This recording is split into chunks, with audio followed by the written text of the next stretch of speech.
Hey guys, welcome to my channel. ಈ ವಾರದ captain Gilli ಆಗಿದ್ದಾನೆ ಅಂತ ಹೇಳಿ ನಮಗೆ ಸುದ್ದಿ ಬರ್ತಾ ಇದೆ. ಆ, ಆ, ಗಿಲ್ಲಿಗೂ ಒಂದು ಅಶ್ವಿನಿಗೂ ಒಂದು ಟಾಸ್ಕ್ ಇಟ್ಟಿರ್ತಾರೆ, ಕ್ಯಾಪ್ಟನ್ಸಿ ಟಾಸ್ಕ್. ಆ ಟಾಸ್ಕ್ನಲ್ಲಿ ಗಿಲ್ಲಿ ಅಶ್ವಿನಿ ವಿರುದ್ಧ ಗೆದ್ದು ಕ್ಯಾಪ್ಟನ್ಸಿ ಆಗಿರ್ತಾನೆ. ಇದು ಎಷ್ಟೋ ಜನರಿಗೆ ಸಂತಸ ಕೊಡುವಂಥ ವಿಷಯ. ಯಾಕಂತಂದರೆ ಗಿಲ್ಲಿ ಸ್ಟಾರ್ಟಿಂಗ್ನಿಂದನೂ ಪ್ರಯತ್ನ ಪಡ್ತಾ ಇದ್ದಾನೆ ಕ್ಯಾಪ್ಟನ್ ಆಗಬೇಕಂತೇಳಿ. ಆದರೆ ಅದು ಈ ವಾರ ಎಲ್ಲರ ಮನೆ ಗೆದ್ದು ಕ್ಯಾಪ್ಟನ್ ಆಗಿದ್ದಾನೆ ಅಂತ ಹೇಳಲಿಕ್ಕೆ ಇಷ್ಟಪಡ್ತೀನಿ.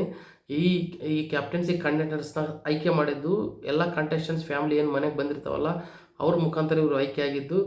ಸೊ ಎಲ್ಲರ ಅಭಿಮಾನಿಗಳ ಮನೆ ಗೆದ್ದು ಗಿಲ್ಲಿ ಕ್ಯಾಪ್ಟನ್ ಆಗಿದ್ದಾನೆ ಅಂತಲೇ ಹೇಳ್ಬೋದು. ಸ್ಟಾರ್ಟಿಂಗ್ನಿಂದನೂ ಗಿಲ್ಲಿ ಗೇಮು ಚೆನ್ನಾಗಿ ಆಡ್ತಾನೆ, ಅವಕಾಶಗಳು ಬಂದಿಲ್ಲ. ಎಷ್ಟೋ ಸಲ ಗಿಲ್ಲಿ ಡಿಸ್ಕ್ವಾಲಿಫೈ ಆಗ್ತಿದ್ದ ಕ್ಯಾಪ್ಟನ್ಸಿ ಕಂಟೆಂಟ್ ಟಾಸ್ಕ್ಗಳಲ್ಲಿ.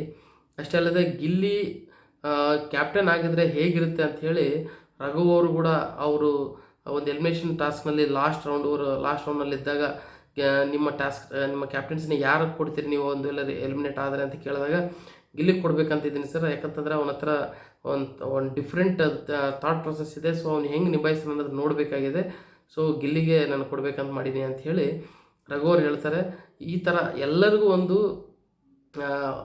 ಒಂದು ಕುತೂಹಲ ಇದೆ, ಹೆಂಗೆ ಗಿಲ್ಲಿ ಕ್ಯಾಪ್ಟನ್ಸಿ ಟಾಸ್ಕ್ನ ನಿಭಾಯಿಸ್ತಾನೆ ಅಂಥೇಳಿ. ಸೊ ಹಾಗಾಗಿ ಎಲ್ಲ ಫ್ಯಾಮ್ಲಿಗಳು ಕೂಡ ಒಂದು ಅವಕಾಶ ಬಂದಿದೆ ಗಿಲ್ಲಿಗೆ ಕ್ಯಾಪ್ಟನ್ಸಿ ಮಾಡೋಕ್ಕೆ. ಎಲ್ಲ ಫ್ಯಾಮ್ಲಿಗಳು ಕೂಡ ಒಂದು ಅವಕಾಶ ಕೊಟ್ಟಿದ್ದಾರೆ. ಸೊ ಅದಕ್ಕೆ ತಕ್ಕಂಗೆ ಗಿಲ್ಲಿ ಈ ವಾರದ ಕ್ಯಾಪ್ಟನ್ ಆಗಿದ್ದಾನೆ ಅಂಥೇಳಿ ನಮಗೆ ಸುದ್ದಿ ಬರ್ತಾ ಇದೆ. ಸೊ ನೋಡೋಣ ಗಿಲ್ಲಿ ಈ ವಾರ ಕ್ಯಾಪ್ಟನ್ಸಿನ ಹೇಗೆ ನಿಭಾಯಿಸ್ತಾನೆ ಅಂಥೇಳಿ ನಾವು ಕೂಡ ಕುತೂಹಲವಾಗಿ ವೇಟ್ ಮಾಡ್ತಾಯಿದ್ದೀವಿ.